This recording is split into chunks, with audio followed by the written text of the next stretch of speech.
ബഹിരാകാശത്തെ ആ അത്ഭുത വനിത ഇനി ഭൂമിയിലെ വിശ്രമത്തിലേക്ക്.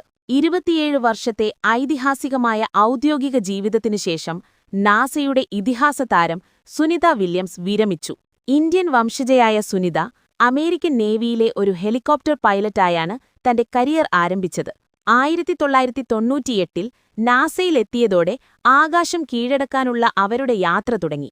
റെക്കോർഡുകൾക്ക് സുനിതയെ വലിയ ഇഷ്ടമാണ്. 608 ദിവസങ്ങൾ ആകെ ബഹിരാകാശത്ത് ചിലവഴിച്ച സമയം, 9 സ്പേസ് വാക്കുകൾ, ആകെ 62 മണിക്കൂറിലധികം സമയം ബഹിരാകാശത്ത് നടന്നു. ഒരു വനിതയുടെ റെക്കോർഡ്. ബഹിരാകാശത്ത് മാരത്തോൺ ഓടിയ ആദ്യ വ്യക്തിയും സുനിത തന്നെ. കഴിഞ്ഞ വർഷം നടന്ന സ്റ്റാർ ലൈനർ ദൗത്യം ഏറെ വെല്ലുവിളികൾ നിറഞ്ഞതായിരുന്നു.